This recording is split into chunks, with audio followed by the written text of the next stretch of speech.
Hi guys and welcome back to the channel Deepak Yadav Education. Welcome to the Daily Hindu News and Editorial Analysis of 26th of May 2022. तो guys आज है तारीख 26 मई 2022 और है Thursday. देखेंगे आज के द हिंदू कंप्लीट न्यूज़पेपर को। द हिंदू कंप्लीट न्यूज़पेपर को एनालाइज करेंगे, बट लेक्चर में आगे बढ़ने से पहले अगर आप लोगों को इस लेक्चर का पीडीएफ चाहिए तो क्या करना है, सबसे पहले डाउनलोड करना है टेलीग्राम, देन उसके बाद सर्च बॉक्स में टाइप करना है दीपक यादव एजुकेशन। आपको ये वाला चैनल मिल जाएगा, इस पर क्लिक करना और जाकर इस चैनल को ज्वाइन कर लेना। देखो अगर इस तरीके से यह चैनल नहीं मिलता है तो नीचे डिस्क्रिप्शन बॉक्स में पीडीएफ लिंक के नाम से एक लिंक दिया गया है, जैसे उस पर क्लिक करोगे यह चैनल ऑटोमेटिकली ओपन हो जाएगा, इसको जाके ज्वाइन कर लेना। ज्वाइन करने से फ़ायदा क्या होगा, यहाँ पर डेली बेसिस पर लेक्चर का पीडीएफ मिल जाता है, डेली करंट अफेयर के वीडियो का पीडीएफ मिल जाता है और डेली बेसिस पर बहुत सारे डिजिटल नोट्स मिल जाते हैं। नाउ बढ़ते हैं आगे बढ़ने से पहले हमेशा की तरह हम लोग अपने लेक्चर को एक मैप के क्वेश्चन के साथ स्टार्ट करेंगे। तो आज आप सभी लोगों को मैप में जाकर देखना है गल्फ ऑफ गेबिस को कहाँ पर है ये एग्जैक्टली लोकेटेड, अच्छे से मैप में देखना। देन उसके बाद आकर नीचे कमेंट सेक्शन में टाइप करना, जिससे कि आप लोग इसको लंबे समय तक याद रख पाओगे। साथ ही साथ एक क्वेश्चन सॉल्व करेंगे जो कि यूपीएससी प्रीवियस ईयर साल 2016 के प्रीलिम्स में पूछा गया था। डेली बेसिस पर हम लोग यहाँ पर एक प्रीवियस ईयर क्वेश्चन को भी सॉल्व करते हैं। बहुत सिंपल सा क्वेश्चन है, डेफिनेटली आप लोग यहाँ पे सॉल्व कर पाओगे। इस क्वेश्चन के अंदर दो स्टेटमेंट दी गई हैं। पहला स्टेटमेंट बोलता है कि जो न्यू डेवलपमेंट बैंक है इसको एशिया पैसिफिक इकोनॉमिक कॉर्पोरेशन के थ्रू सेटअप किया जाए। दूसरा स्टेटमेंट बोलता है कि जो न्यू डेवलपमेंट बैंक का हेडक्वार्टर है वो आपको शंघाई के अंदर देखने को मिलेगा। अब बताना यह है कि कौन सा स्टेटमेंट करेक्ट है। नीचे ऑप्शन दिए गए हैं, option A 1 only, option B 2 only, option C दोनों ही करेक्ट हैं या फिर ऑप्शन डी दोनों में से कोई सा भी करेक्ट नहीं है। तो इसका सही आंसर आप सभी लोगों को नीचे कमेंट सेक्शन में देना है। एटलीस्ट सभी को पार्टिसिपेट करना है, जैसे मैं आप लोगों से डेली बेसिस पर बोलता हूँ। बाय द वे इसका जो करेक्ट आंसर है वो मैंने आपको टेलीग्राम पर प्रोवाइड करवा दिया है, वहाँ से भी चेकआउट कर सकते हो। अदरवाइज़ वहाँ पर ये नहीं मिल पाता है तो भी कोई परेशान होने की ज़रूरत नहीं है। वीडियो के लास्ट में इसके करेक्ट आंसर का डिस्कशन हम लोग कर लेंगे। तो चलो शुरुआत करते हैं। यह है आज का सबसे पहला आर्टिकल जो कि पेज नंबर 1 के ऊपर मेंशन्ड है। अब यहाँ पे कुछ खास इंपॉर्टेंट इन्फॉर्मेशन नहीं है, बट यहाँ पे आर्टिकल का अपडेट क्या है इसको थोड़ा सा हम लोग डिस्कस कर लेते हैं। आखिरकार आपको पता होगा ये आर्टिकल आज से कुछ दिन पहले मैंने आपके साथ में डिस्कस किया था, लेकिन अभी इसमें और उस वाले आर्टिकल में काफ़ी फ़र्क है। उस समय यासिन मलिक को कस्टडी में लिया जा रहा था और अब यहाँ पे यासिन मलिक को सज़ा सुना दी गई है। तो एनआईए का जो कोर्ट है, स्पेशल कोर्ट, इन्होंने वेडनेसडे में यासिन मलिक को उम्र कैद की सज़ा सुना दी है। और ये उम्र कैद की सज़ा किस केस के अंदर सुनाई गई, तो वह है टेरर फाइनेंसिंग के केस के अंदर। यानी कि यह जो यासिन मलिक है ये आतंकवादियों को या टेररिज्म को फंडिंग करता है, उसी के केस में यहाँ पर उम्र कैद की सज़ा सुनाई गई। अब यासिन मलिक है कौन, काफ़ी लंबे समय बाद यहाँ पे लगातार चर्चा में कवर हुआ है। कश्मीरी सेपरेटिस्ट लीडर है जिसका मेजर फोकस है कि भारत से कश्मीर को अलग कर दिया जाए, और कश्मीरी जिनोसाइड के पीछे भी यहाँ पर इसका एक बहुत बड़ा हाथ देखने को मिलता है। तो जब इसको उम्र कैद की सज़ा सुनाई गई तो जम्मू एंड कश्मीर में काफ़ी अनस्टेबिलिटी क्रिएट हुई, और उस अनस्टेबिलिटी के तहत यहाँ पे क्या हुआ, मोबाइल इंटरनेट भी यहाँ पे कुछ हिस्सों के अंदर अभी बैन कर दिया गया है। कुछ हिस्सों के अंदर अभी मोबाइल इंटरनेट को सस्पेंड कर दिया गया है क्योंकि सिचुएशन थोड़ी सी ख़राब हो रही थी। क्लियर हुआ। फिर उसके बाद कश्मीर के कुछ लोग हैं जो कि इस चीज़ के अगेंस्ट में, उनका कहना यह है कि बिल्कुल गलत किया है, यासिन मलिक को यहाँ पर इस प्रकार से सज़ा नहीं देनी चाहिए थी। ठीक है, तो वो यहाँ पे कश्मीर के कुछ पॉलिटिकल लीडर्स के अपने पॉइंट ऑफ व्यू आपको देखने को मिलेंगे। फिर उसके बाद हम लोग बात करेंगे कि आखिरकार कौन सी चीज़ के तहत यहाँ पे ये उम्र कैद की सज़ा सुनाई गई है। तो जो एनआईए कोर्ट है इसके स्पेशल जज हैं, नाम है परवीन सिंह। इन्होंने यहाँ पर ये यासिन मलिक को उम्र कैद की सज़ा सुनाई है, और ये जो केस पूरा का पूरा देखा गया है ये यूएपीए एक्ट के तहत, यानी कि अनलॉफुल एक्टिविटीज़ प्रिवेंशन एक्ट, यानी कि जो भी अनलॉफुल एक्टिविटीज़ है उसको रोकने का काम करता है ये वाला एक्ट। उसके साथ साथ यहाँ पर आप लोग एक चीज़ और देखोगे, अनलॉफुल एक्टिविटीज़ प्रिवेंशन एक्ट के साथ साथ यहाँ पर फोकस किया गया है इंडियन पिनल कोड का सेक्शन 121। तो इन दोनों का इस्तेमाल करके यहाँ पे आप कह सकते हो यासिन मलिक को उम्र कैद की सज़ा सुनाई गई। साथ ही साथ यहाँ पे 10 लाख रुपए का एक फ़ाइन भी इम्पोज किया गया है, और बोला गया कि इन केसेस के अलावा, अनलॉफुल एक्टिविटीज़ के अलावा भी कुछ और भी ऑफेंसेस हैं जिसके तहत यहाँ पर ये लाइफ इम्प्रिजमेंट दिया गया है। क्लियर हुआ। तो ये कुछ इन्फॉर्मेशन थी। आई होप आप लोगों को यहाँ पे सब कुछ अच्छे से क्लियर हो चुका। फिर आगे और भी बहुत सारी बातें बताई गई हैं, वो हमारी काम की नहीं है। जैसे कि यहाँ पर कुछ चीज़ें मेंशन की गई हैं। बोला जा रहा है कि कश्मीर वैली के अंदर और भी बहुत सारे यहाँ पर इंसिडेंट्स में टेररिस्ट एक्टिविटीज़ हुई हैं, वहाँ पर यासिन मलिक का एक बहुत बड़ा रोल देखने को मिला है। फिर उसके बाद में यहाँ पे यासिन मलिक का कुछ स्टेटमेंट है, इसको आप लोग स्किप कर सकते हो। तो इतना आपको समझ में आया। नाउ क्वेश्चन ये है कि इस आर्टिकल में से क्या इंपॉर्टेंट निकल कर आया है, क्या हम लोग अपने एग्जामिनेशन से रिलेट कर पाएंगे, क्योंकि ऑब्वियस ही बात है न्यूज़पेपर पढ़ रहे हैं तो हम लोग अपने एग्जामिनेशन के पॉइंट ऑफ व्यू से पढ़ रहे हैं। तो इस आर्टिकल में से कुछ ऐसा खास निकल कर नहीं आता है, लेकिन इंपॉर्टेंट आ जाता है unlawful activities prevention act UAPA, और दूसरी इंपॉर्टेंट चीज़ निकल कर आती है यहाँ पर नेशनल इन्वेस्टिगेशन एजेंसी, क्योंकि नेशनल इन्वेस्टिगेशन एजेंसी का जो पूरा टॉपिक है वो आपका लक्ष्मीकांत के अंदर मेंशन्ड है। तो आप लोग यहाँ पर इसके ऊपर थोड़ा ध्यान से फोकस करके पढ़ सकते हो। तो है क्या, मैं आपको बताता हूँ, क्योंकि देखो हमारे सिलेबस के अंदर एक टॉपिक आ जाता है government policies interventions linked of organization crime with terrorism. तो इन टॉपिक से आप लोग इसको रिलेट कर पाओगे। नेशनल इन्वेस्टिगेशन एजेंसी की बात करें तो ब्रीफ में मैं आपको बताता हूँ, इस बॉडी को बनाया गया था नेशनल इन्वेस्टिगेशन एजेंसी एक्ट 2008 के अंडर में।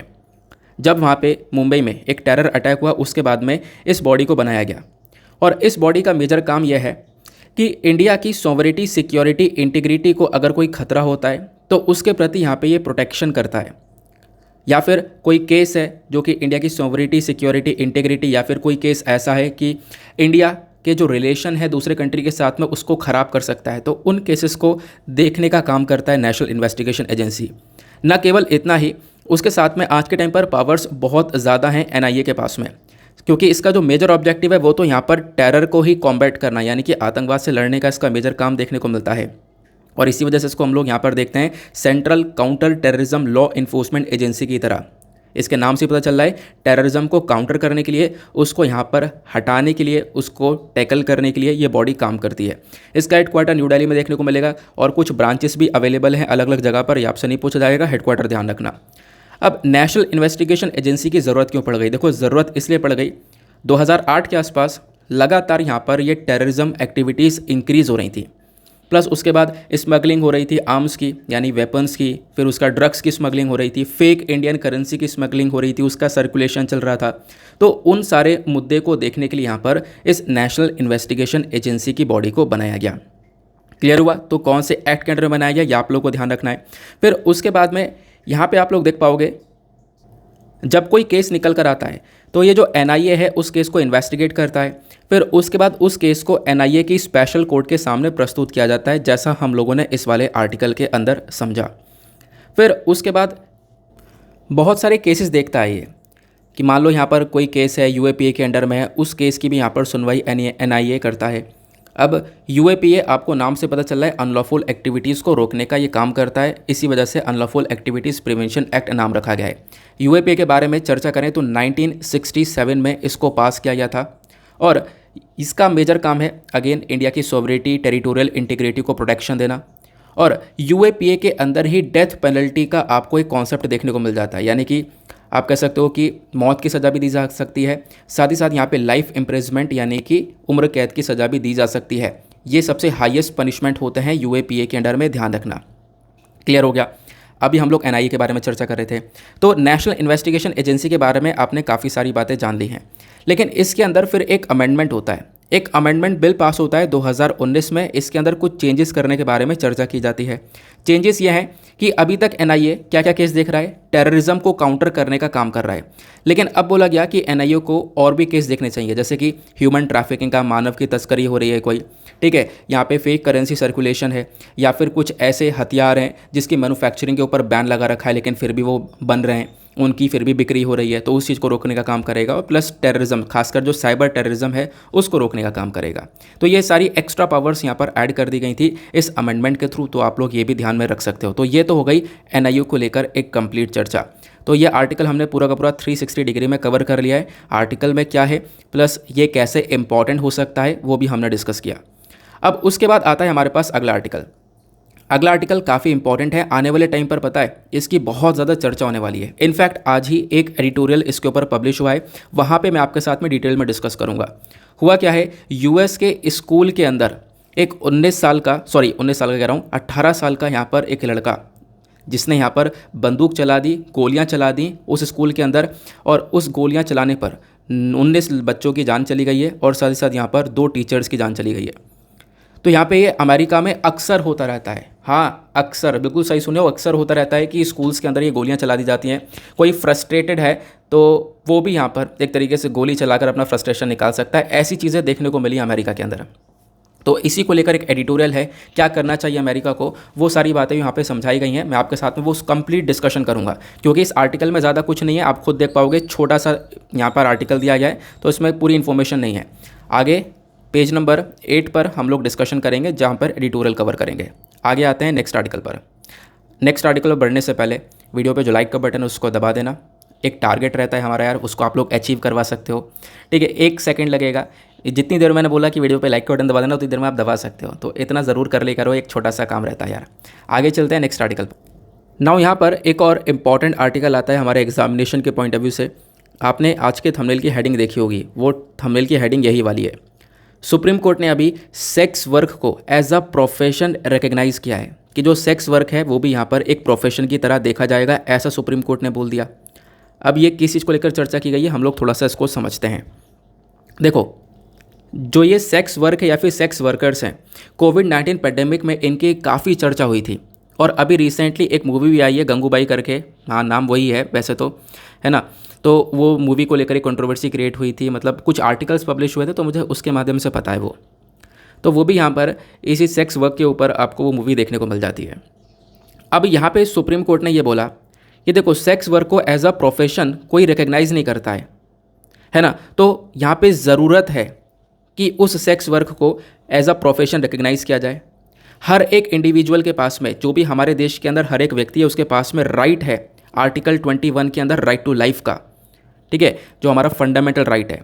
उसके साथ साथ सुप्रीम कोर्ट ने और भी बहुत सारी बातें बोली हैं। सुप्रीम कोर्ट ने यहाँ पे बोला कि जो ये सेक्स वर्कर्स हैं उनको भी एक इक्वल प्रोटेक्शन मिलनी चाहिए, वो भी यहाँ पर उस चीज़ के हकदार हैं। जो भी फंडामेंटल राइट्स अवेलेबल हैं वो सब उनको भी मिलते हैं, सभी इंडिविजुअल्स के पास वो सारे राइट्स हैं। उसके बाद में यहाँ पर सुप्रीम कोर्ट एक चीज़ और बोलता है, वो ये बोलता है, when it is clear that sex worker is an adult and is participating with the consent, the police must refrain from the interfering और टेकिंग एनी क्रिमिनल एक्शन। आप लोग समझ गए होंगे, इसका मतलब यहाँ पर यह है कि देखो, कोई सेक्स वर्कर है और वो यहाँ पर अपने कंसेंट से, यानी कि अपनी मर्ज़ी से उस वर्क के अंदर पार्टिसिपेट कर रहा है, और वो एक एडल्ट है, ठीक है, 18+ है, तो यहाँ पर जो पुलिस है वो उस सेक्स वर्कर के अगेंस्ट में कोई स्टेप नहीं उठाएगा, ऐसा यहाँ पे सुप्रीम कोर्ट ने बोला। सुप्रीम कोर्ट ने बोला कि देखो, लंबे समय से इसको लेकर हम लोग चर्चा कर रहे हैं, कोई प्रॉपर एक कंप्लीट जस्टिस नहीं मिल पा रहा है सेक्स वर्कर को लेकर। तो एक कंप्लीट जस्टिस करने के लिए सुप्रीम कोर्ट ने आर्टिकल 142 को एक्टिवेट करके इसका यूज़ किया है। आर्टिकल 142 पिछले एक सप्ताह में ये दूसरी बार चर्चा में आया है। दूसरी बार चर्चा में क्यों आया? इससे पहले AG पेरारी वालन वाला केस आपको याद होगा, नहीं याद है तो आज के ही करंट अफेयर के वीडियो मैंने कवर किया है, उसको वहाँ से पढ़ सकते हो। लेकिन कोई बात नहीं, वो केस अलग है, राजीव गांधी असैसिनेशन वाला केस जो है। यहाँ पे आर्टिकल 142 की फिर से यहाँ पर चर्चा की गई है। आर्टिकल 142 के तहत सुप्रीम कोर्ट ने अपनी स्पेशल पावर्स का, अपनी एक्स्ट्राऑर्डिनरी पावर्स का इस्तेमाल करते हुए यही बोला है कि सेक्स वर्कर्स को अरेस्ट नहीं करना चाहिए, उनके ऊपर पेनल्टी नहीं चार्ज करनी चाहिए, क्योंकि यहाँ पर अगर कोई सेक्स वर्कर एडल्ट है और अपने कंसेंट यानी अपनी मर्जी के हिसाब से अगर वो इस चीज़ के अंदर पार्टिसिपेट कर रहा है तो, ठीक है ना। क्लियर हुआ? इतनी इन्फॉर्मेशन यहाँ पर इस आर्टिकल के अंदर अवेलेबल है जो कि आप लोग पढ़ सकते हो। अभी एक चीज़ और है, मैंने आपसे बोला कि आर्टिकल 142 क्या है ये बताऊंगा, तो आर्टिकल 142 क्या बोलता है। तो बेसिकली आर्टिकल 142 एक स्पेशल पावर देता है और एक एक्स्ट्राऑर्डिनरी पावर होती है सुप्रीम कोर्ट के पास में, ताकि सुप्रीम कोर्ट उस मैटर पर एक कंप्लीट जस्टिस कर सके। कोई भी मैटर है उस पर लंबे समय से सुनवाई नहीं हो पा रही है, वो मैटर अटका पड़ा है, तो सुप्रीम कोर्ट खुद यहाँ पे उसके अंदर इन्वॉल्व होता है और अपनी एक्स्ट्राऑर्डिनरी पावर्स का इस्तेमाल करते हुए उस केस के अंदर एक कंप्लीट जस्टिस करता है। ये हमारा आर्टिकल 142 बोलता है। क्लियर हुआ? अब यहाँ पर मेजर पॉइंट्स मैंने आपको बता दिए, जहाँ पे भी आप लोगों ने नोट्स बना रखे होंगे, GS पेपर 1, 2 दोनों के पॉइंट ऑफ व्यू से आर्टिकल इंपॉर्टेंट हो जाएगा। वहाँ पे इसमें से जो पॉइंट्स मैंने आपको बताए वो ऐड कर सकते हो। उसके अलावा सेक्स वर्कर को लेकर एक डेटा अवेलेबल है, वो डेटा हम यहाँ पे डिस्कस करेंगे, इंपॉर्टेंट है, अपने पास नोट डाउन करके रखना। पहली चीज़, सेक्स वर्कर्स होते कौन है ये भी सीख लो। देखो, सेक्स वर्कर मतलब कोई भी मेल, फीमेल, ट्रांसजेंडर कोई भी है जिसकी उम्र यहाँ पर 18+ हो चुकी है और वो यहाँ पर एक तरीके से अपनी कमर्शियल एक्टिविटी में, यानी कि उसको सेक्सुअल सर्विसेज देने का कुछ पैसा मिल रहा है, वो यहाँ पर अपनी इस सर्विस को देकर मनी को अर्न कर रहा है, तो वहाँ पर वो सेक्स वर्कर कहलाएगा। अब सेक्स वर्कर का स्टेटस इंडिया के अंदर क्या कहलाता है, यहाँ पे थोड़ा सा इसको डिस्कस करते हैं। देखो, इंडिया के अंदर लगभग 3 मिलियन वेमेन आपको देखने को मिलेंगी जो कि आज के टाइम पर कमर्शियल सेक्स एक्टिविटी के अंदर इन्वॉल्व हैं। और ये जो 3 मिलियन का डेटा है ना, ये 1997 से कंपैरिजन करें तो 50% से बढ़ चुका है। तो अभी आज के टाइम पर सेक्स वर्कर्स बहुत ज़्यादा हो चुके हैं। प्लस यहाँ पर 60% से भी ज़्यादा आप लोग देख पाओगे जो सेक्स वर्क है वो एडोलेसेंट गर्ल्स के थ्रू यहाँ पर सर्विसेज दी जा रही हैं। एडोलेसेंट गर्ल्स यहाँ पर जिनकी उम्र 12 से 16 साल की आपको देखने को मिल जाएगी। प्लस यहाँ पर 35% से ज़्यादा गर्ल्स वो हैं जिनकी उम्र यहाँ पर 18 प्लस आपको देखने को मिलेगी। ये सब CS यानी कि कमर्शियल सेक्सुअल एक्टिविटी के अंदर इन्वॉल्व हैं, यानी इस सर्विसेज से अपना यहाँ पे मनी अर्न करती हैं। प्लस इंडिया के अंदर जब आप लोग देखोगे तो लगभग 3 लाख के आसपास ब्रोथल्स आपको देखने को मिल जाएंगे। और यहाँ पे बोला गया ये जो ब्रोथल्स है वो जगह है जहाँ पर ये सारी एक्टिविटीज़ हो रही हैं। ठीक है, तो ब्रोथल आपको समझ में आया। तो इंडिया के अंदर आपको 3 लाख के आसपास ब्रोथल्स देखने को मिलेंगे। लगभग 1100 आइडेंटिफाई रेड लाइट एरियाज़ आपको इंडिया के अंदर देखने को मिल जाएंगे, ऐसा बताया गया है। उसके बाद लगभग 5 मिलियन चिल्ड्रन एडिशनल वे में यहाँ पर इस कमर्शियल सेक्स वर्कर्स के अंदर एंगेज्ड आपको देखने को मिलेंगे। प्लस 25% से ज़्यादा जो वेमेन है आज के टाइम पर कमर्शियल सेक्सुअल एक्टिविटी के अंदर में, वो सबसे ज़्यादा आपको महाराष्ट्र और वेस्ट बंगाल के अंदर देखने को मिलेगी। तो मतलब ये जो सेक्स वर्क वाला सबसे ज़्यादा एक्टिविटीज़ आप कहाँ पे देखने को मिलती है, महाराष्ट्र के अंदर 14.20% और वेस्ट बंगाल के अंदर 13%, ये यहाँ पर बताया गया। फिर उसके साथ साथ यहाँ पे आप लोग देख पाओगे फिर कुछ इंपॉर्टेंट इन्फॉर्मेशन नहीं है, ये कुछ इंपॉर्टेंट डेटा ही था जो कि आप लोग यहाँ पे ध्यान में रख सकते हो और यहाँ पे इसका यूज़ कर सकते हो। ये सारा डेटा आपको PDF में अवेलेबल करवा दिया जाता है। एक PDF आपको मिलता है, उस PDF में आर्टिकल की ये पिक्चर, इसका स्क्रीनशॉट खींच के और बराबर में ये सारे नोट्स प्रोवाइड करवा दिए जाएंगे ऐसे ब्लॉक में। यानी कि जब आप लोग PDF ओपन करोगे तो आर्टिकल के बराबर में इस प्रकार का साइन आपको देखने को मिलेगा। ये साइन कैसे ओपन होगा, तो इसके लिए आपको एक ऐप डाउनलोड कर लेना है, एडोब एक्रोबैट। काफ़ी सारे लोगों को प्रॉब्लम होती है, तो ये वाला ऐप डाउनलोड कर लेना।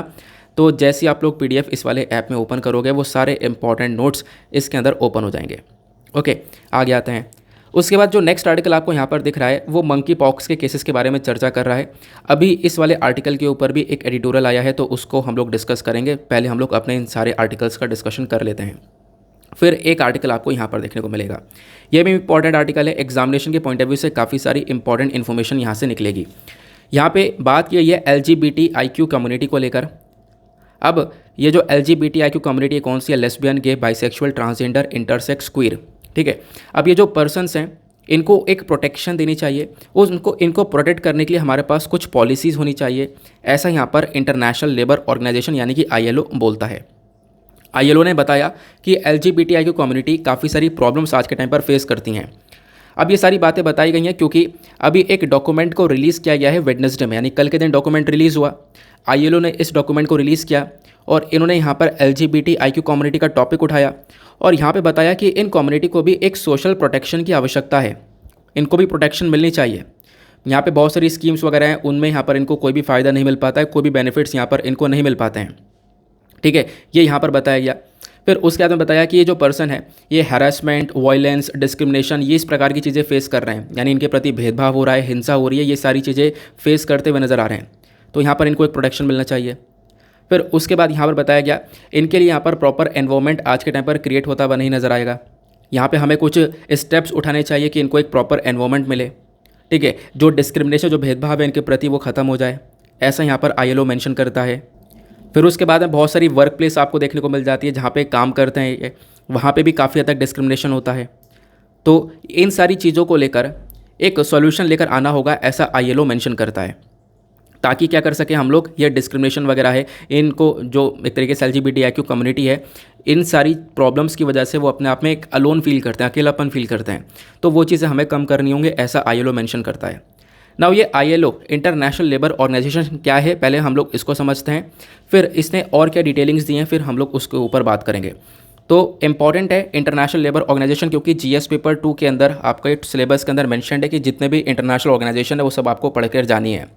तो यहाँ पर ILO की अगर हम लोग बात करें तो इसके अंदर लगभग 187 मेंबर स्टेट्स आपको देखने को मिलेंगे, 187 देश इसके मेंबर हैं। इंडिया भी यहाँ पर इसका एक मेंबर है, ध्यान रखना। इसका मेजर काम क्या है, कुछ पॉलिसीज़ वगैरह, नीतियाँ वगैरह को डेवलप करना, कुछ प्रोग्राम्स लेकर आना कि जो वेमेन है, मेन है, सभी लोगों के लिए यहाँ पर प्रोग्राम्स को लेकर आता है और एक डिसेंट वर्क को प्रमोट करने का काम करता है मेन और वेमेन के लिए। उसके बाद इस ILO बॉडी को नोबेल पीस प्राइज़ मिलता है 1969 में। इस बॉडी को एस्टेब्लिश किया गया था 1919 में, एक ट्रीटी ऑफ वर्जलीज के थ्रू यहाँ पर इसको बनाया गया था।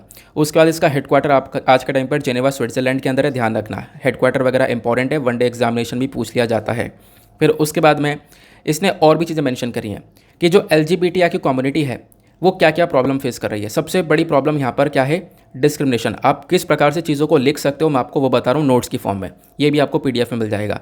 तो सबसे पहली बात, भेदभाव यहाँ पे वो कम्युनिटी फेस कर रही है ना, उनके प्रति काफ़ी हद तक डिस्क्रिमिनेशन हो रहा है। उन जहाँ पे भी काम किया जा रहा है, वर्क प्लेस जहाँ पे भी है, जहाँ पे भी लोग काम कर रहे हैं उस एरिया के अंदर, वहाँ पे भी काफ़ी डिस्क्रिमिनेशन हो रहा है। फिर उसके बाद यहाँ पे दूसरा सबसे बड़ा प्रॉब्लम है इनजस्टिस का, यानी कि बहुत सारे ह्यूमन राइट्स और फंडामेंटल राइट्स हमारे पास अवेलेबल हैं, हमारा संविधान ये सारे राइट्स हमें देता है, लेकिन ये सभी के पास हैं। अब जब सभी के पास हैं तो कहीं ना कहीं यहाँ पर आप देख पाओगे जो LGBTI की कम्युनिटी है वो यहाँ पर उनके ऊपर प्रॉपरली ये मतलब देखो अप्लाई तो होता है, ऑब्वियस सी बात है, लेकिन उसके बावजूद भी यहाँ पर उनको इनके बेनिफिट्स नहीं मिल पाते हैं, ये यहाँ पर देखने को मिला। तो एक रियल जस्टिस यहाँ पर नहीं हो पा रहा है, ये यहाँ पर मेंशन किया गया। उसके बाद हेल्थ इश्यूज़ आपको देखने को मिलेंगे। यहाँ पे LGBTI की कम्युनिटी के अगेंस्ट में डिस्क्रिमिनेशन हो रहा है, ये तो हम लोगों ने ऑलरेडी समझ लिया, लेकिन यहाँ पर आप कह सकते हो इनको प्रॉपर हेल्थ सर्विसेज भी नहीं मिल पाती हैं। ठीक है, अब हेल्थ सर्विस नहीं मिल पाती हैं तो उसकी वजह से भी यहाँ पर एक सबसे बड़ी चिंता वाली बात बन जाती है। प्लस जब इतनी सारी प्रॉब्लम्स यहाँ पे कोई व्यक्ति फेस करता है तो वो क्या सही समझता है, आइसोलेट हो जाना, यानी बिल्कुल अकेले रहना। अब वो व्यक्ति अगर अकेले में, क्योंकि उसका पूरी तरह से कॉन्फिडेंस वगैरह सब डाउन हो चुका है ना, सेल्फ कॉन्फिडेंस की धज्जियाँ उड़ चुकी हैं, तो जब ये सब कुछ हुआ तो व्यक्ति यहाँ पर एडिक्ट हो जाता है ड्रग्स से, अल्कोहल से, टोबैको से, अपने स्ट्रेस को दूर करने के लिए। तो ये प्रॉब्लम्स आज के टाइम पर LGBTIQ कम्युनिटी फेस कर रही है। अब LGBTIQ कम्युनिटी को लेकर दुनिया भर में क्या क्या सिचुएशन है, थोड़ा सा हम इसको डिस्कस करते हैं। पहले बात करते हैं आयरलैंड की। तो आयरलैंड यहाँ पर पहला देश बना है जिसने सेम सेक्स मैरिज को अलाउ कर दिया है। फिर US के सुप्रीम कोर्ट ने भी यहाँ पर सेम सेक्स मैरिज को बोल दिया लीगल है। फिर नेपाल के अंदर भी यहाँ पर इस होमोसेक्सुअलिटी को 2007 में ही लीगैलिटी दे दी गई है। ठीक है, तो ये आप लोग ध्यान रख सकते हो, ये कुछ डेटा है, हर एक आर्टिकल के रिगार्डिंग आपको कुछ इंपॉर्टेंट इन्फॉर्मेशन मिलती है जो आप एग्जाम से रिलेट कर पाओगे, तो ऐसे ही आपको डिस्कशन करना है।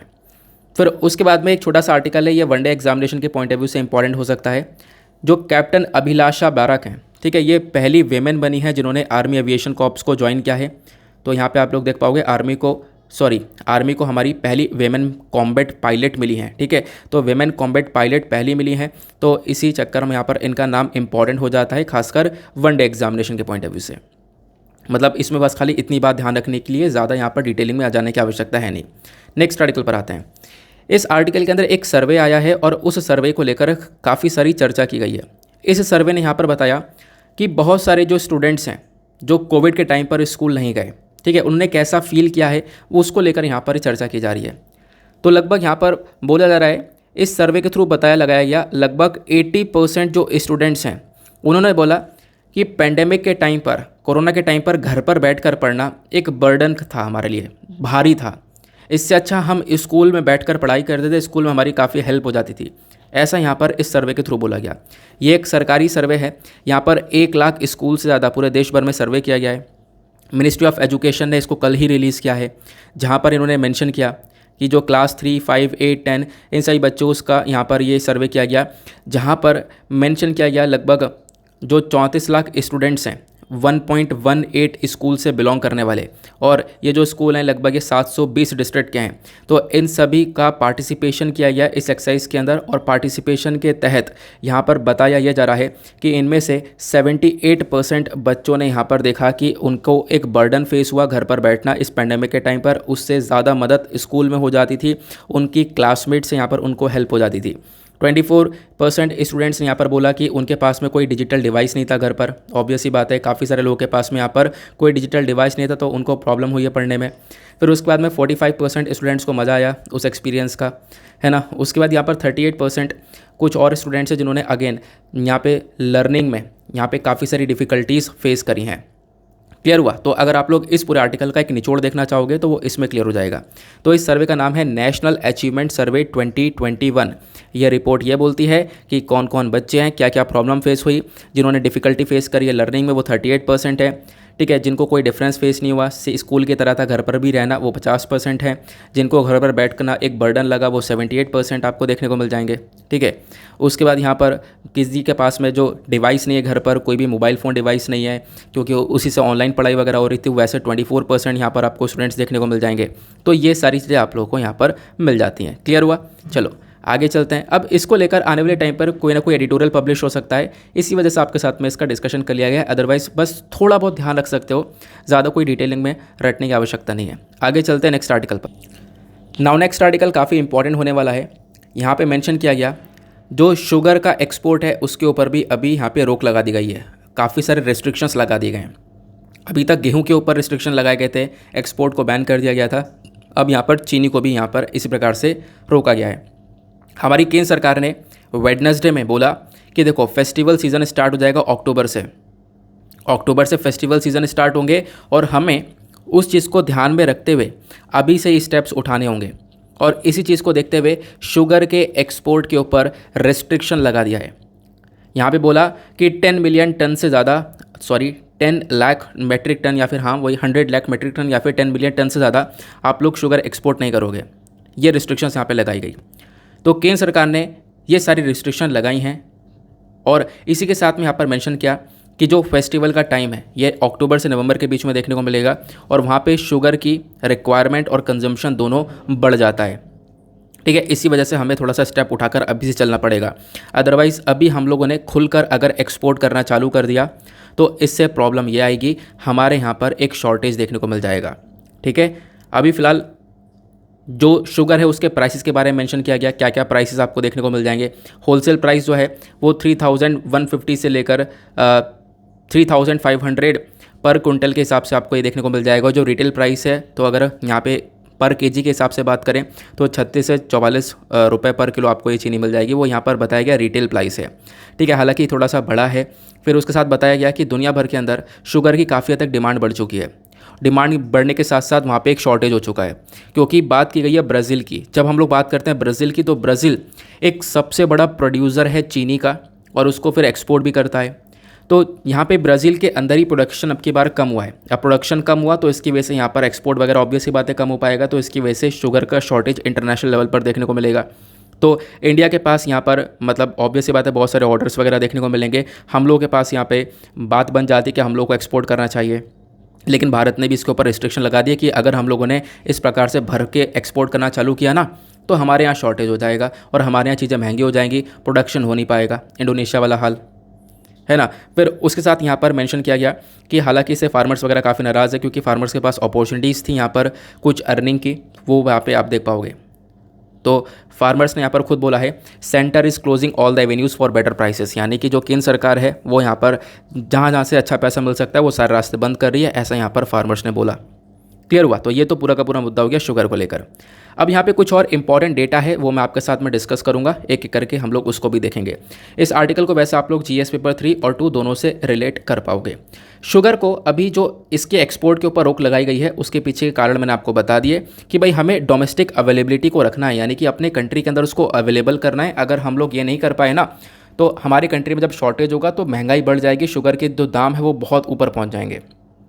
तो ये यहाँ पर बोला जा रहा है और ऐसा पहली बार हुआ है कि भारत ने शुगर के एक्सपोर्ट के ऊपर ये रिस्ट्रिक्शन लगाया है। मतलब पिछले 6 सालों में तो हमने देखा नहीं है कि इस प्रकार से रिस्ट्रिक्शन लगाओ, यहाँ पर हम लोग काफ़ी लंबे समय बाद ये देख रहे हैं। फिर उसके बाद यहाँ पर बोला गया कि कुछ एग्जाम्पशन, कुछ छूट यहाँ पर दी गई है कि यूरोपियन यूनियन और यूनाइटेड स्टेट्स को एक्सपोर्ट ये होता रहेगा, यहाँ पर कोई रिस्ट्रिक्शन नहीं है, यहाँ पर ये चीनी जाती रहेगी।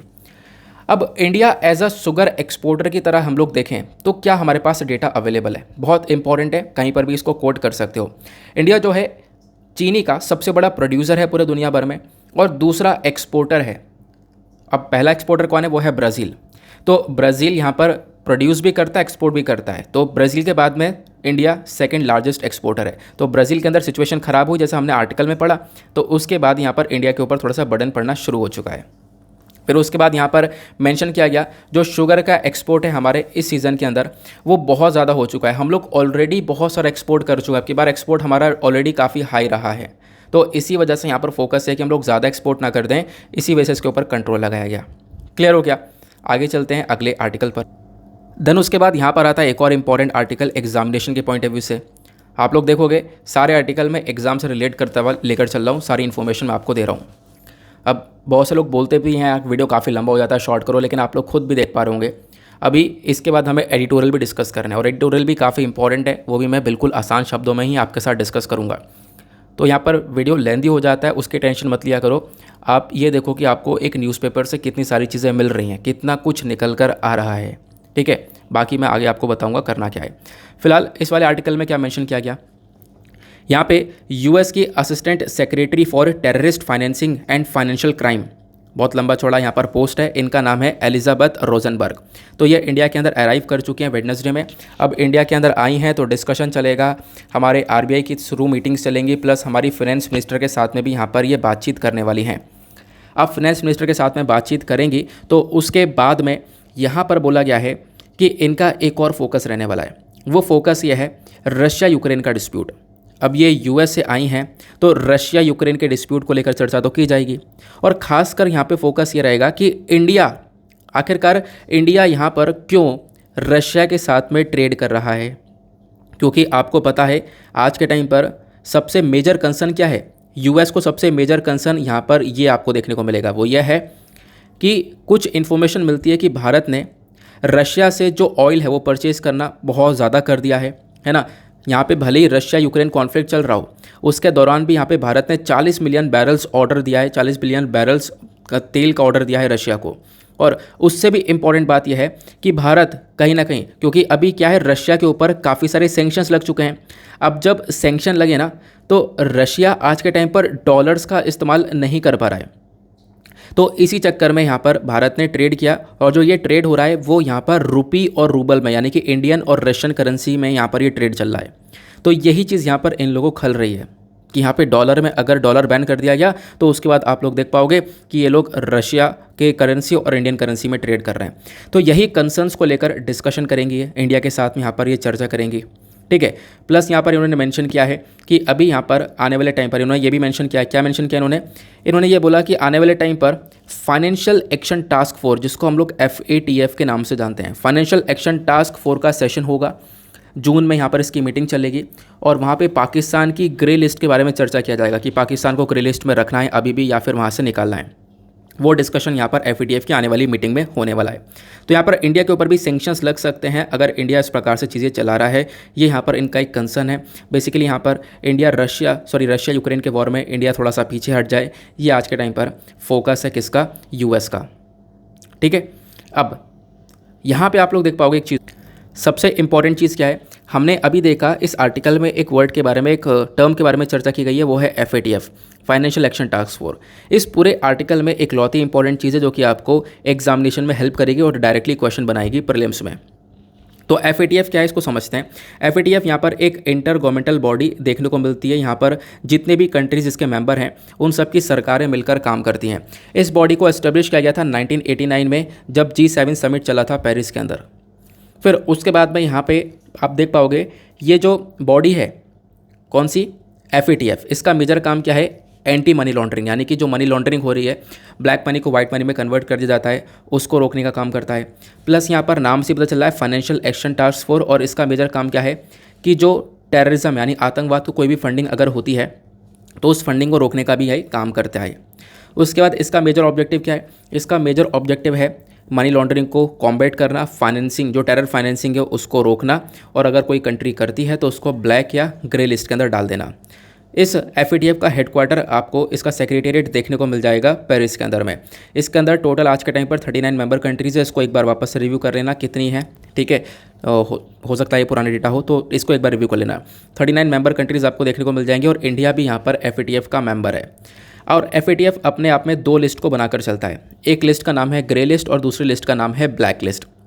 जब हम लोग बात करते हैं ग्रे लिस्ट की, तो मतलब कि किसी कंट्री के अंदर इस प्रकार से आतंकवाद को फाइनेंसिंग करी जा रही है, आतंकवाद को पैसा मिल रहा है तभी वो बढ़ रहा है, अगर फाइनेंसिंग रोक दी जाए तो आतंकवाद वहीं पर डाउन होना चालू हो जाएगा। तो पाकिस्तान के अंदर भी ये चीज़ें देखने को मिलती हैं, टेररिज्म बहुत ज़्यादा है, तो उसी वजह से पाकिस्तान को ग्रे लिस्ट के अंदर डाला गया था, है ना। अभी भी ग्रे लिस्ट के अंदर है। फिर उसके बाद में एक होती है ब्लैक लिस्ट। ब्लैक लिस्ट के अंदर आज के टाइम पर 2 कंट्रीज़ हैं। कौन कौन सी है? कोरिया है, उसके बाद यहाँ पर आप लोग मतलब नॉर्थ कोरिया है, और साथ साथ यहाँ पर ईरान आपको देखने को मिल जाएगा।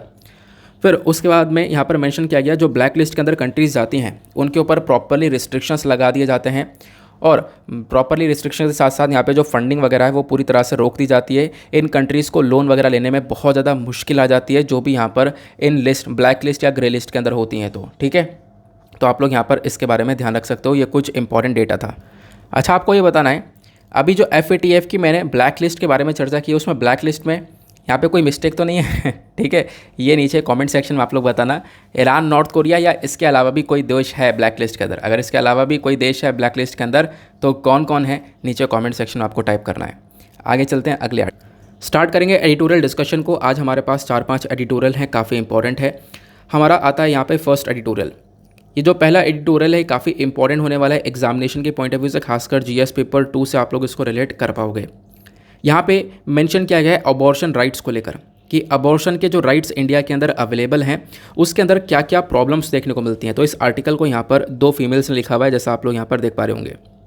अब इस आर्टिकल की असली शुरुआत होती है यहाँ से। आर्टिकल के अंदर मेंशन किया गया कि देखो, जो वेमेन है, प्रेग्नेंट पीपल हैं, कुछ ट्रांसजेंडर पर्सन है इंडिया के अंदर में, वो हर दिन स्ट्रगल कर रहे हैं, हर दिन परेशानियाँ फेस कर रहे हैं, है ना। अब बहुत सारे जो नेटिजन्स जो कि यहाँ पर ऑनलाइन एक्टिविटी के अंदर ज़्यादा इन्वॉल्व होते हैं सोशल मीडिया प्लेटफॉर्म्स पर, इनका क्लेम यह है कि भारत के अंदर सिचुएशन थोड़ी सही है। इंडिया क्लेम करते हैं कि जो इंडिया है, ठीक है, ये मोर प्रोग्रेसिव है than US on abortion rights, यानी कि इंडिया के अंदर अबॉर्शन राइट्स को लेकर थोड़ी ज़्यादा छूट है, US के अंदर कम छूट है। ठीक है, ऐसा बोला जाता है। और बोला ही जाता है क्योंकि भारत के पास में एक MTP एक्ट है, यानी कि medical termination of pregnancy act 1971, जो कि यहाँ पर एबॉर्शन करवाने के लिए यहाँ पर बोलता है कि मतलब आप एबॉर्शन करवा सकते हो, आपके पास में हक है। हालांकि कुछ कंडीशंस बेस्ड होता है, लेकिन एबॉर्शन करवा सकते हो। तो बोला गया कि भारत के अंदर एबॉर्शन करवाना थोड़ा ईजी है, US के अंदर थोड़ा मुश्किल है। लेकिन ऑथर मेंशन करते हैं कि नहीं, इंडिया के अंदर भी सिचुएशन काफ़ी ख़राब है। तो ये तो हुआ न्यूज़ कि न्यूज़ क्या है, इंडिया और US के एबॉर्शन लॉस को कंपेयर करने की कोशिश की गई, लेकिन ऑथर मेंशन करती है कि भारत के अंदर भी एबॉर्शन लॉस को लेकर काफ़ी सारी परेशानियां देखने को मिलती हैं। सबसे पहली चीज़, वर्ल्ड हेल्थ ऑर्गेनाइजेशन के अकॉर्डिंग अगर हम लोग चलें तो यहाँ पर मेंशन किया गया है कि लगभग 10 में से जो 6 हैं वो अनइंटेंडेड प्रेगनेंसीज आपको देखने को मिलती हैं। मतलब कि ये बेसिकली यहाँ पर आप देख पाओगे कि जो प्रेगनेंसीज या अबॉर्शन हुआ है वो उसकी कोई प्लानिंग नहीं थी। अनइंटेंडेड मतलब नॉट प्लान्ड, उसकी कोई प्लानिंग नहीं थी। तो यहाँ पे बिना प्लानिंग के आप देख पाओगे काफ़ी सारी प्रेगनेंसीज अबॉर्शंस देखने को मिलते हैं। ठीक है, अब बहुत सारी मतलब अनप्लान्ड प्रेगनेंसीज होती हैं, उनका अबॉर्शन हो जाता है, ये हमने देखा। लगभग 45% जितने भी अबॉर्शन हो रहे हैं वो अनसेफ हैं, ऐसा बताया गया। और यहाँ पे आप लोग देख पाओगे जितने भी ये अबॉर्शन हुआ है इसमें से 97% अबॉर्शन आपको डेवलपिंग कंट्रीज़ के अंदर देखने को मिलेंगे। और ये खुद यहाँ पर एक स्टडी बोलती है, स्टडी का नाम है PLOS ONE जर्नल, 2014 के अंदर इस स्टडी ने यहाँ पर कुछ डेटा पब्लिश किया था। अब यहाँ पर उन्होंने बोला कि जब हम लोग अबॉर्शन की बात करते हैं तो अबॉर्शन करवाते वक्त यहाँ पर क्या होता है, माँ की डेथ भी हो जाती है। तो 10% के आसपास यहाँ पर आप देख पाओगे मैटरनल डेथ भी इंडिया के अंदर देखने को मिलती है इस अबॉर्शन की वजह से।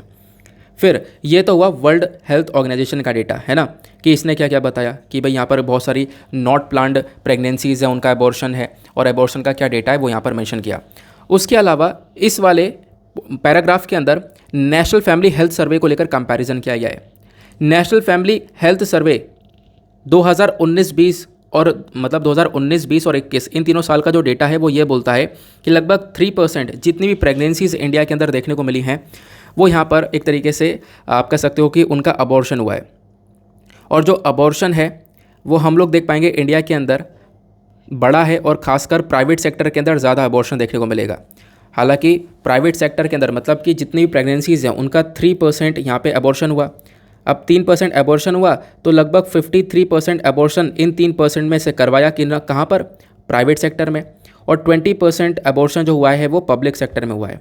क्योंकि पब्लिक सेक्टर के अंदर काफ़ी सारी जो फैसिलिटीज़ हैं उनकी कमियां देखने को मिलेंगी। तो ये भी यहाँ पर मेंशन किया गया।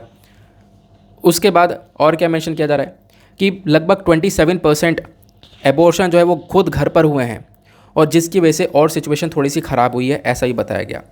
फिर उसके बाद एक और स्टडी पब्लिश होती है द लैंसेट की 2018 में। इन्होंने बोला 73% जितने भी अबॉर्शंस हैं इंडिया के अंदर में साल 2015 में, वो सब मेडिकेशन यानी कि दवाइयों से करे गए थे। हालांकि बोला जाता है कि बिल्कुल सेफ़ है, सेफ़ तरीके से वो सब हो गया है, लेकिन यहाँ पे बोला गया इसमें से बहुत सारे आप कह सकते हो जो मतलब बहुत सारे एबॉर्शन हुए हैं वो एक तरीके से इलीगल थे। अगर हम लोग अपने भारत के MTP एक्ट के थ्रू देखें तो, यानी कि मेडिकल टर्मिनेशन एक्ट के थ्रू देखें तो ये यहाँ पर काफ़ी सारे एबॉर्शन इलीगल तरीके से भी हुए हैं। उसके बाद यहाँ पे ये भी मेंशन किया गया कि अगर एबॉर्शन करवाना है तो वो MTP एक्ट के थ्रू करवाना होगा। यहाँ पर मेडिकल प्रैक्टिशनर्स के थ्रू यहाँ पर एक अप्रूवल चाहिए, लेकिन होता क्या है, बिना अप्रूवल के भी यहाँ पे बहुत सारे लोग अबॉर्शन करवाते हैं इलीगल तरीके से, और वो कहीं ना कहीं बहुत रिस्की अबॉर्शन बन जाता है। और ये जो अबॉर्शन यानी इलीगल तरीके से हो रहा है वो अनट्रेंड पीपल परफॉर्म कर रहे हैं, यानी कि उनको कोई ट्रेनिंग वगैरह मिली नहीं है, अनहाइजीनिक कंडीशन में, कोई गंदी कंडीशन में वो यहाँ पर अबॉर्शन करवाया जा रहा है, तो उससे सिचुएशन और ख़राब हो जाती है। ये यहाँ पर मेंशन किया गया। फिर उसके बाद एक और रीसेंट स्टडी आई है जहाँ पे बोला गया कि जो एबॉर्शन है इंडिया के अंदर, इसकी वजह से लगभग 6.8 मिलियन जो लगभग आप कह सकते हो फ्यू गर्ल्स का बॉर्न हुआ है, मतलब कि लड़कियों का जन्म बहुत कम हुआ है। उसके पीछे का कारण क्या है? उसके पीछे का कारण है वही प्रीडिटरमाइन करना, और यहाँ पे अगर लड़की है तो फिर अबॉर्शन करवा लेना। तो इस प्रकार की चीज़ें बहुत ज़्यादा देखने को मिली हैं 2017 से लेकर, मतलब ये 2017 से 2030 तक का डेटा बता दिया गया कि आने वाले टाइम तक इतने सारे यहाँ पे जो अबॉर्शन होंगे, वहाँ पर खासकर जो गर्ल अगर है, मदर के वॉम्ब के अंदर अगर गर्ल बनी है तो यहाँ पर आप कह सकते हो उसका अबॉर्शन ज़्यादा हुआ है, क्योंकि लोग की जो डिज़ायर है वही यहाँ पर बेटी की रही है, सन की डिज़ायर रही है, और उसी की वजह से पॉपुलेशन भी बढ़ी है, ऑब्वियस सी बात है। और दूसरा रीज़न यहाँ पर आप लोग ये भी देख पाओगे, वो तो खैर दूसरा मुद्दा हो गया पॉपुलेशन वाला। यहाँ पर एक चीज़ और ये भी आपको देखने को मिलेगी कि जो गर्ल हैं उनका प्रीडिटरमाइन हो जाता है कि हाँ, मतलब देख लिया जाता है कि एक तरीके से चेकअप के थ्रू, फिर उसके बाद में प्रेगनेंसी के टाइम पर आप कह सकते हो ये गर्ल जब मतलब कोई भी फाइंड करता है कि हाँ वो गर्ल है, तो यहाँ पर वो अबॉर्शन करवा लेता है। मतलब ज़्यादातर केसेस ऐसे देखने को मिले हैं, मोस्टली केसेस, हर कोई नहीं लेकिन मोस्टली केसेस ऐसे निकल कर आए। तो ये चीज़ तो यहाँ पर सिनेरियो बताया गया क्या इंडिया के अंदर क्या क्या हो रहा है। फिर उसके बाद ये जो MTP एक्ट है इसके अंदर क्या क्या परेशानियां हैं वो थोड़ा सा समझते हैं। अब यहाँ पर इन्होंने MTP एक्ट के बारे में पहले तो समझाया आखिरकार क्या है। ये जो मेडिकल टर्मिनेशन प्रेगनेंसी एक्ट आपको देखने को मिलेगा, इसको सबसे पहली बार 1971 में लाया गया था। 1971 में ये आया और इसके अंदर अमेंडमेंट कराया गया, संशोधन किया गया साल 2021 के अंदर। अब जब अमेंडमेंट किया तो कुछ चेंजेस थोड़े से करे गए, तो यहाँ पर अलाउ किया गया आप अबॉर्शन करवा सकते हो, लेकिन अलाउ करने से कुछ नहीं है, क्योंकि यहाँ पर अलाउ कर दिया लेकिन उसके बाद भी यहाँ पे कुछ कंडीशंस अप्लाई हो जाती हैं। कंडीशंस जैसे कि यहाँ पर क्या है, मेडिकल प्रैक्टिशनर्स का अप्रूवल वगैरह चाहिए, उसके बाद ही ये सारा काम हो पाएगा। अदरवाइज़ इससे पहले अगर आप लोग अबॉर्शन करवाते हो इस एक्ट से हटकर इसका उल्लंघन करते हुए, तो वो क्राइम है। और इंडियन पिनल कोड के अंदर खुद यहाँ पे मेंशन किया है कि अगर कोई इस प्रकार से अबॉर्शन करवाएगा तो वो क्रिमिनल ऑफेंस है। तो आपको मेडिकल टर्मिनेशन प्रेगनेंसी एक्ट को यहाँ पर फॉलो करते हुए ये एक तरीके से जो अबॉर्शन है वो आप करवा सकते हो। अब मेडिकल टर्मिनेशन प्रेगनेंसी एक्ट क्या बोलता है, थोड़ा सा हम लोग इसके बारे में समझ लेते हैं। डेटा मैं लेकर आया हूँ, आपको नीचे दिख रहा होगा। जब हम लोग बात करते हैं MTP एक्ट की, तो ये बात करता है कि जो बहुत सारी वेमेन हैं वो अबॉर्शन करवाना चाहती हैं तो यहाँ पर अबॉर्शन करवा सकती हैं। वो यहाँ पर इस रूल के अंदर मेंशन किया गया। एक सेकंड यार, क्या हो गया, ये डेटा, सॉरी मैंने यहाँ पर एक दूसरा गलत डेटा ऐड कर दिया है, कोई बात नहीं, यहाँ पे मैं आपको बता दूंगा इसके बारे में, डोंट वरी। नीचे यहाँ पर भी मेंशन्ड है तो कोई परेशान होने वाली ज़रूरत है नहीं। तो आपको ये समझ में आया, 1971 में पहले बोला गया था कि भाई अबॉर्शन करवा सकते हो लेकिन एक अप्रूवल चाहिए इस एक्ट के थ्रू। अब साल 2021 के अंदर एक संशोधन किया गया। संशोधन के अंदर बोला गया कि अगेन यहाँ पर जो अबॉर्शन है, पहले यहाँ पे 24 सप्ताह का था तो अब यहाँ पे 28 सप्ताह तक कर दिया गया कि 28 वीक्स तक यहाँ पर आप लोग अबॉर्शन करवा सकते हो। लेकिन अब 28 वीक्स तक जो अबॉर्शन करवाया जाएगा, इसमें यहाँ पर एक कंडीशन रखी गई है कि जो महिला जिन्होंने रेप फेस किया है, ठीक है, या और भी कोई प्रॉब्लम फेस करी है, तो वही लोग यहाँ पर अबॉर्शन करवा पाएंगे। क्लियर हुआ?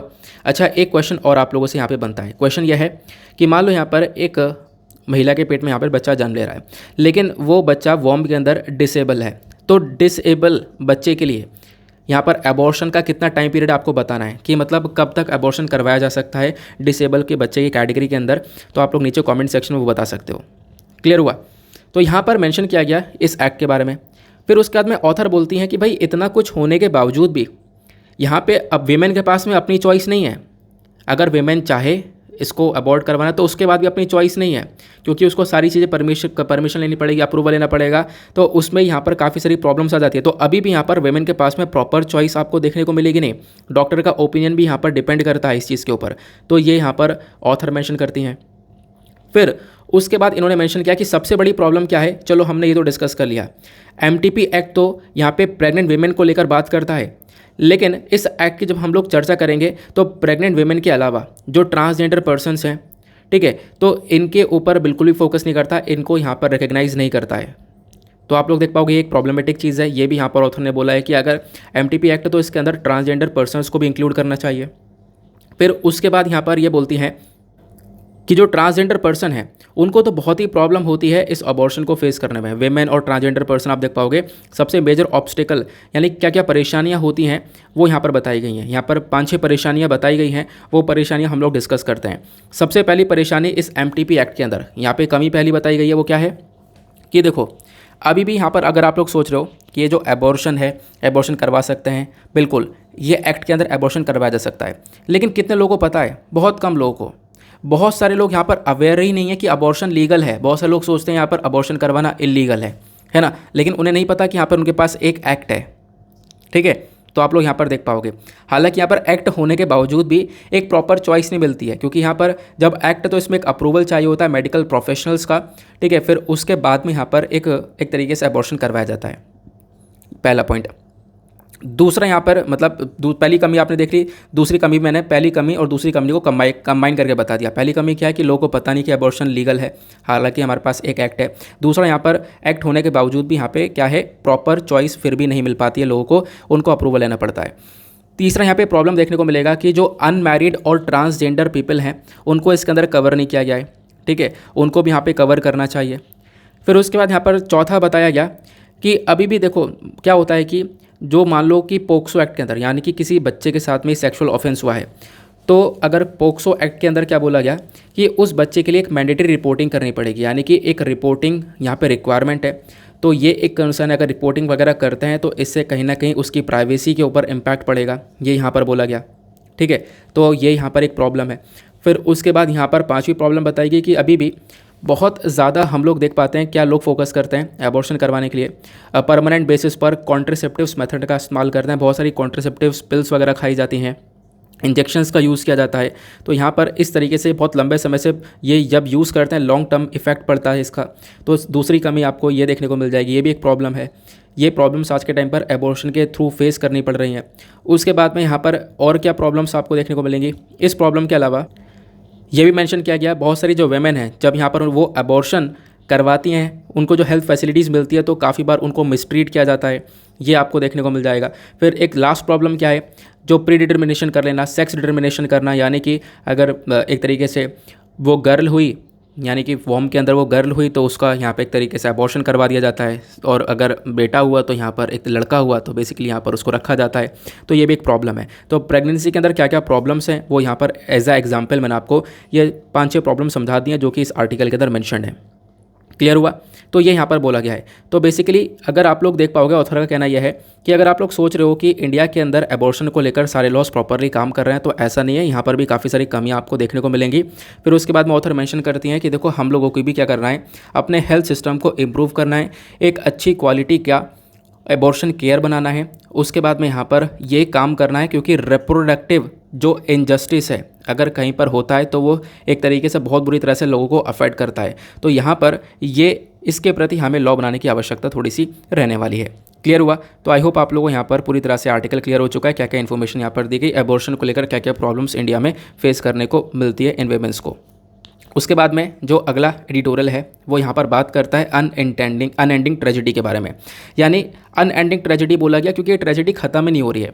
ख़त्म नहीं हो रही का मतलब यहाँ पर ये बोला जा रहा है कि यूएस के अंदर अभी हमने देखा कि लगभग 18 साल का एक बच्चा जिसने बंदूक उठाई और उसके बाद स्कूल के अंदर गोली चला दी, 19 बच्चों और साथ ही साथ यहाँ पर 2 एडल्ट की जान चली गई है इस पूरे के पूरे इंसिडेंट के अंदर में।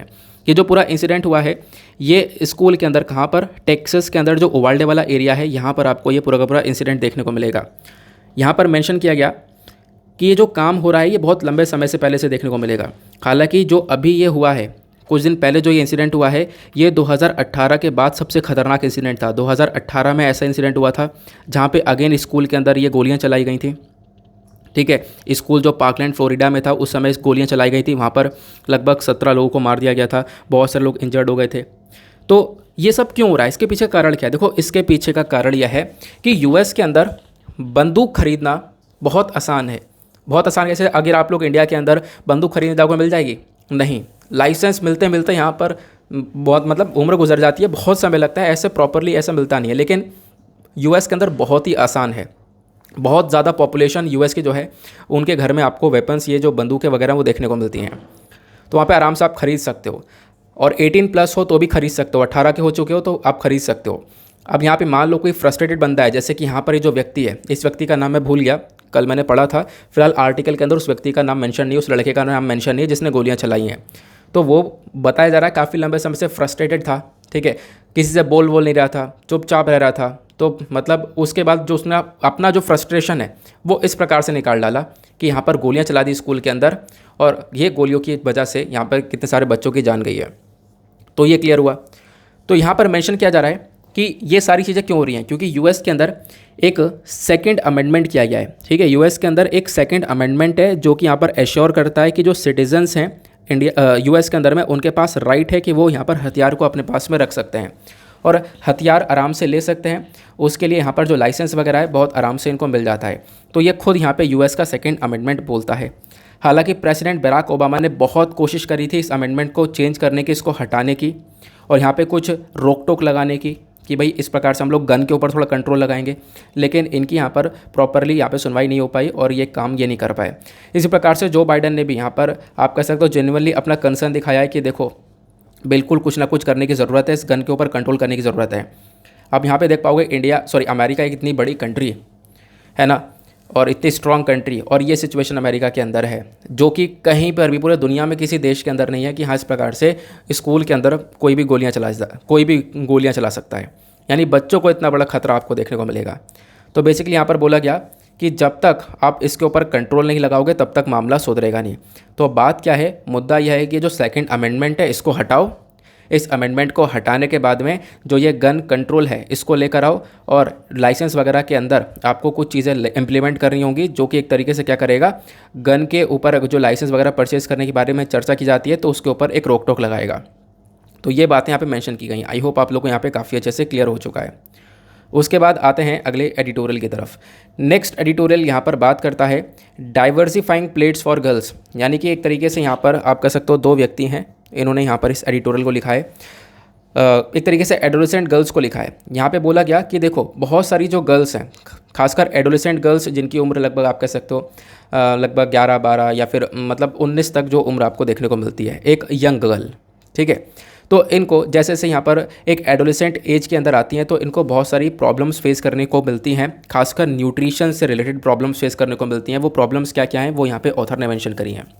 ऑथर ने बताया कि बहुत सारी स्टडीज़ यहाँ पर हुई हैं और उन स्टडीज़ के थ्रू यहाँ पे बताया गया जो एडोलेसेंस है वो यहाँ पर हम लोग देख पाएंगे ये सबसे ज़्यादा प्रॉब्लम, मतलब कि जो मल्टीपल स्टडीज़ ये बताती हैं कि एडोलेसेंस कि जैसे जैसे बच्चा यहाँ पर बड़ा हो रहा है, यंग हो रहा है, जवान हो रहा है, तो यहाँ पर न्यूट्रिशन लेवल पर भी उसके एक तरीके से जो कंजम्पशन है वो बढ़ जाता है। यानी कि न्यूट्रिशनली वे में उसको थोड़ा सा न्यूट्रिशन ज़्यादा चाहिए होता है।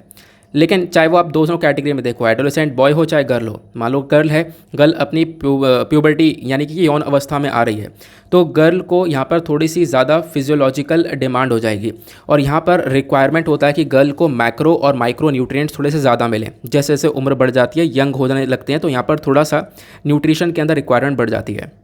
अब जो एडोलेसेंट गर्ल्स हैं आज के टाइम पर, वो बहुत सारी गर्ल्स प्रॉब्लम से फेस कर रही हैं। सबसे बड़ी बात एनीमिया से।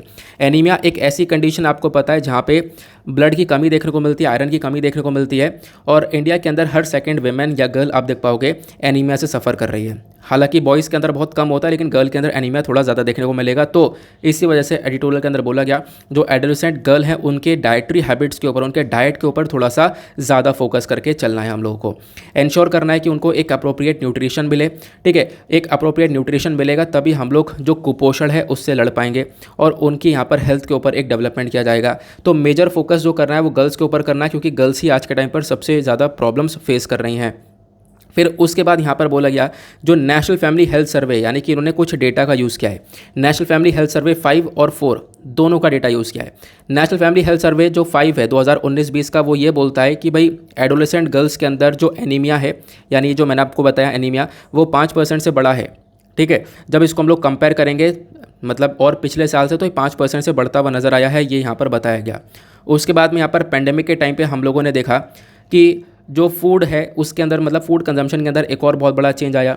कोविड-19 के टाइम पर क्या हुआ, लोगों की डाइट जो है वो पूरी तरह से ख़राब हो गई है। उसके बाद में कुछ स्टडी और पब्लिश हुई है। एक स्टडी पब्लिश करी गई Tata Cornell institute for agriculture and nutrition के थ्रू। इन्होंने यहाँ पर दिखाया कि जो वेमेन का डाइट है बेसिकली वो यहाँ पर मतलब काफ़ी हद तक डिक्लाइन हो चुका है इंडिया के अंदर। 42% से डाइट बहुत ज़्यादा कम हो चुका है, ख़राब सा हो चुका है कोविड-19 के टाइम पर। वो सब्जियां, वेजिटेबल, एग्स वगैरह कम खाने लगी हैं लॉकडाउन की वजह से। और लॉकडाउन की वजह से लोग पहले यहाँ पर बहुत सारी गर्ल्स को मिड डे मील्स का फ़ायदा मिला करता था। स्कूल के अंदर यहाँ पे सरकार खाना देती थी मिड डे मील स्कीम के अंदर में। अब स्कूल बंद रहा तो मिड डे मील स्कीम के अंदर खाना नहीं मिल पाया, ठीक है, प्रॉपरली उनको एक सप्लीमेंट नहीं मिल पाया। तो एडोलेसेंट गर्ल्स ने यहाँ पर न्यूट्रिशन की कैटेगरी के अंदर बहुत प्रॉब्लम्स फेस करी हैं। पुअर न्यूट्रिशन यहाँ पर रहा है और यहाँ पर आप कह सकते हो इसी चक्कर में हमारे पास यहाँ पे अपॉर्चुनिटी है कि हम लोग क्या कर सकें, एडोलेसेंट गर्ल्स को ये जो ज़रूरत है न्यूट्रिएंट्स की वो हम लोग प्रोवाइड करवा सकें। क्योंकि यहाँ पर डाइट को मजबूत करना बहुत इंपॉर्टेंट है और बहुत सारी रिपोर्ट्स भी अपना रिकमेंडेशन दे चुकी हैं कि यहाँ पर इनकी डाइट को थोड़ा सा इंप्रूव करना चाहिए। फिर उसके बाद में यहाँ पर इन्होंने बताया, इन्होंने भी खुद रिकमेंडेशन दिया है। इन्होंने यहाँ पर क्या बोला इसको समझते हैं। इन्होंने बोला कि देखो आज के टाइम पर जो सरकारी बहुत सारी पॉलिसीज़, न्यूट्रिशन पॉलिसीज़ देखने को मिलती हैं, उसके ऊपर थोड़ी सी और ज़्यादा जोर डालने की आवश्यकता है ताकि एडोलेसेंट गर्ल्स तक ये जो मतलब वेजिटेबल्स हैं, फ्रूट्स हैं, डाइट्स वगैरह ये सब चीज़ें पहुंच पाएँ प्रॉपरली। तो सरकार को इसके ऊपर थोड़ा सा अलग से जोर देना पड़ेगा। हमें ज़रूरत है न्यूट्रिशन काउंसलिंग को थोड़ा सा और मजबूत कर दो गर्ल्स के लिए। उसके बाद में यहाँ पर मेंशन किया गया खासकर एडोलेसेंट गर्ल्स के ऊपर फोकस किया जा रहा है, ठीक है। तो उसके बाद यहाँ पर विलेज यानी गांव के लेवल पर थोड़ा आपको काम करना होगा। गांव के लेवल पर हेल्थ को थोड़ा इंप्रूव करना होगा। हम लोग को ज़रूरत है कि हम लोग न्यूट्रिशन को इन एडोलेसेंट गर्ल्स के अंदर में थोड़ा इंप्रूव करें। न्यूट्री स्मार्ट स्कूल्स के थ्रू कर सकते हैं, यानी कि किचन गार्डन बना सकते हैं स्कूल्स के अंदर में, अच्छा खाना प्रोवाइड करवा कर, है ना, जो कि बहुत सारे राज्य ऑलरेडी कर रहे हैं। ये हम लोग काम कर सकते हैं। एक अलग अलग प्रकार के फूड यहाँ पे प्रोवाइड करवाया जा सकता है। सेकंड, यहाँ पर सर्विस डिलीवरी प्लेटफॉर्म की तरह काम किया जा सकता है।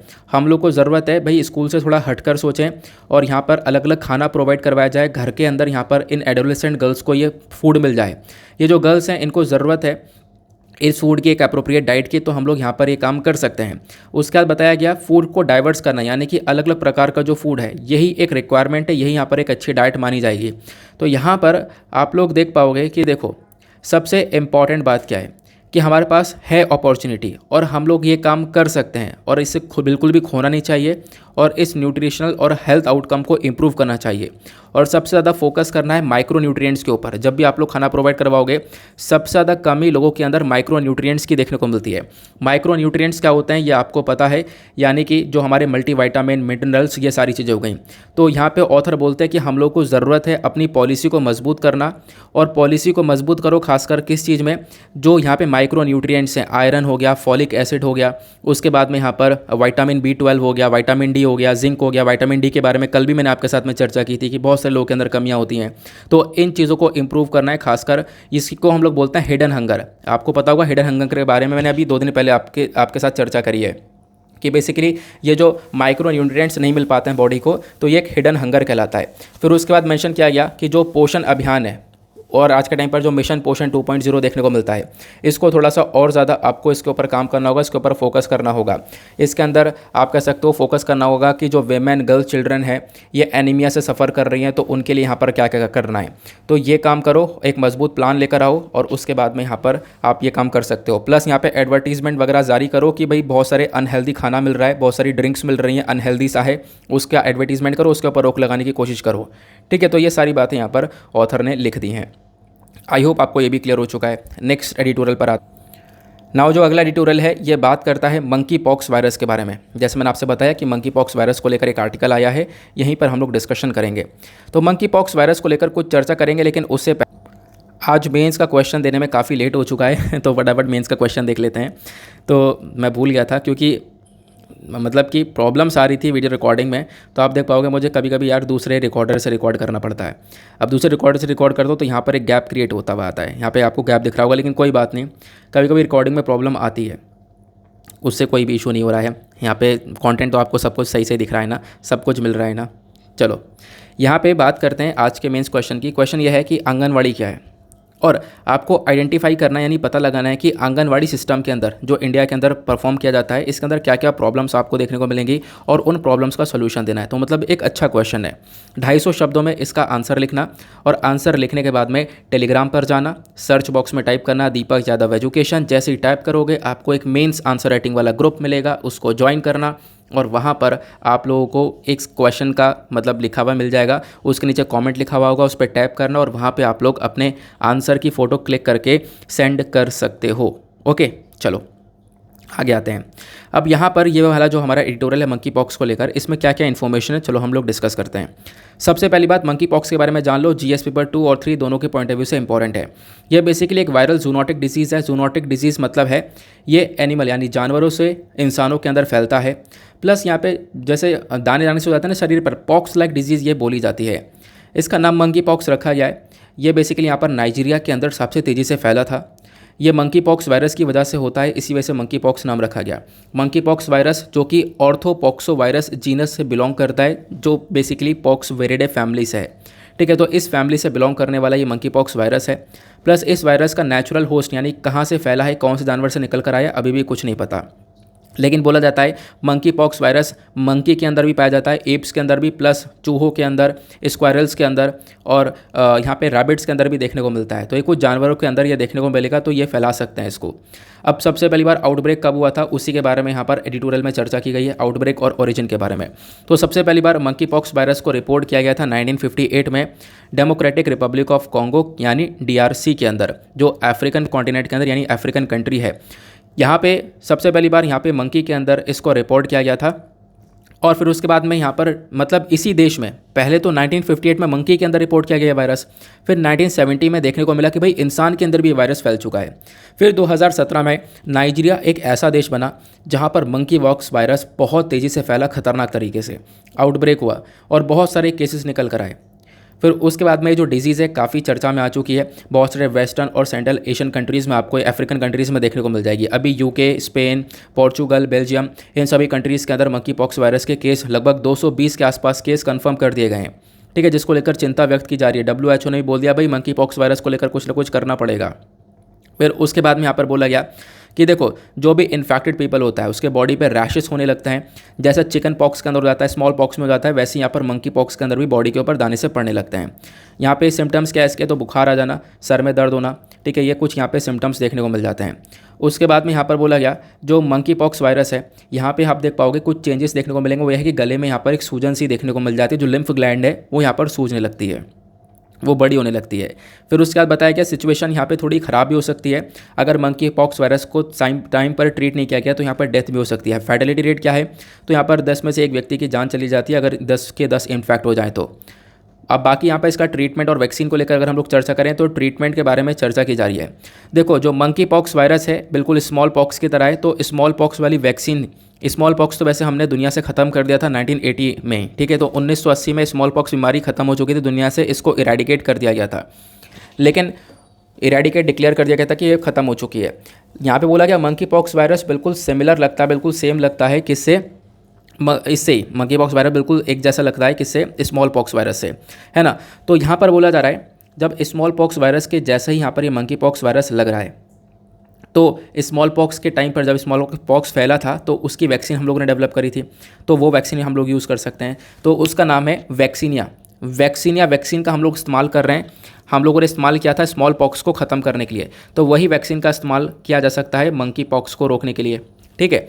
फिर उसके बाद में यहाँ पर मेंशन किया गया एक और वैक्सीन के ऊपर काम किया जा रहा है। फिर उसके बाद मतलब एक वैक्सीन या नई जनरेशन के ऊपर काम किया जा रहा है। उसके बाद में यहाँ पर कुछ एंटीवायरल ड्रग वगैरह बनाई जा रही हैं ताकि जो है मंकी पॉक्स को हम लोग टैकल कर सकें। क्लियर हुआ? तो ये आप लोग इसके बारे में ध्यान रख सकते हो। ये सारी इन्फॉर्मेशन मैंने आपको दे दी है मंकी पॉक्स वायरस को लेकर। फिर उसके बाद में यूपीएससी ने एक क्वेश्चन पूछा था, उसको थोड़ा देख लेते हैं। 2014 में यहाँ पर क्वेश्चन पूछा गया, कुछ डिजीज़ के नाम दिए गए, बताना है कि कौन सी डिजीज़ यहाँ पे कौन सी कैटेगरी के अंदर है। जैसे कि 3 डिजीज़ के नाम दिए गए, डिप्थेरिया, चिकन पॉक्स और स्मॉल पॉक्स। फिर उसके बाद बोला गया इन डिजीज़ में से कौन सी डिजीज़ पूरी तरह से ख़त्म हो चुकी है, इंडिया में से इरेडिकेट हो चुकी है, ये आपको बताना है। 3 डिजीज़ का नाम बताए ना, स्मॉल पॉक्स, चिकन पॉक्स और डिप्थेरिया। तो इसमें से बताना है कौन सी डिजीज़ इरेडिकेट हो चुकी है, पूरी तरह से ख़त्म हो चुकी है।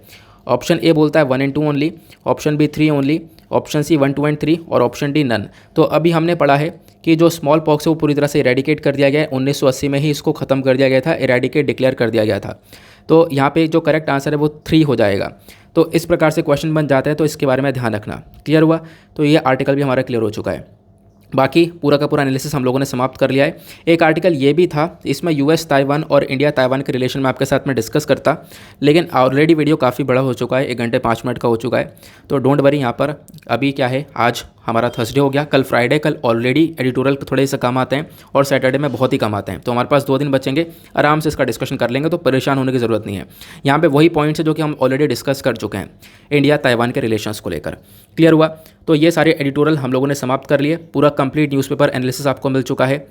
और इकॉनमी के अंदर कुछ आर्टिकल्स आते हैं और कुछ आर्टिकल्स नहीं आते हैं, तो अभी के लिए आप लोग स्किप कर दो। जो भी इंपॉर्टेंट आर्टिकल्स होते हैं वैसे मैं आपके साथ में डिस्कस कर लेता हूँ। चलो 1 सेकेंड, आपको वर्ल्ड पेज भी दिखा देता हूँ। तो वर्ल्ड पेज पर आपको कुछ भी आर्टिकल काम का नहीं देखने को मिलेगा, इकलौता आर्टिकल ये देखने को मिल जाएगा। यहाँ पे क्या मेंशन किया गया कि जो बाइडन ने बोला है कि भाई जो टेक्सास के अंदर ये स्कूल के अंदर गोलियां चलाई गई हैं, जिसके बारे में ऑलरेडी मैंने आपके साथ में डिस्कशन किया, तो यहाँ पर इसको लेकर बाइडन बोलते हैं कि भाई हमें एक्ट करने की, यानी कुछ ना कुछ स्टेप उठाने की आवश्यकता है और इसको रोकना पड़ेगा। अदरवाइज़ यहाँ पर ये जो स्कूल के अंदर फायरिंग है ये हमेशा ऐसे ही देखने को मिली है बहुत लंबे समय से और ऐसी चलती रहेगी।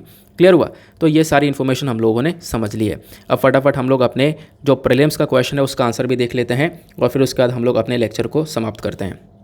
तो प्रीलिम्स का क्वेश्चन क्या पूछा गया था, साल 2016 का क्वेश्चन है। न्यू डेवलपमेंट बैंक को सेटअप किया गया APEC के थ्रू और न्यू डेवलपमेंट बैंक का हेडक्वार्टर शंघाई में। तो कौन सा इसका स्टेटमेंट करेक्ट हो? तो ऑप्शन बी यहाँ पर इसका करेक्ट स्टेटमेंट है, यानी कि दोनों ही करेक्ट हैं। न्यू डेवलपमेंट बैंक यहाँ पर पहले एक तरीके से रेफ़र किया जाता था ब्रिक्स डेवलपमेंट बैंक के साथ में, ठीक है। इसको यहाँ पर मल्टीलेटरल एक तरीके से डेवलपमेंट बैंक के थ्रू हम लोग जानते हैं। इसको ब्रिक्स कंट्रीज़ ने यहाँ पर बनाया था।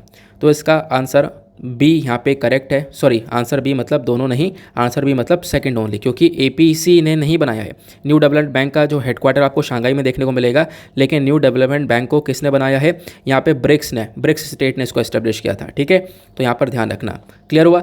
तो ये इन्फॉर्मेशन आपको मिल चुकी है। नाउ इसी के साथ करते हैं हम लोग अपने लेक्चर को समाप्त। मिलते हैं आप लोगों से नेक्स्ट वीडियो में। आज के लिए bye bye, have a nice day, thank you and जय हिंद।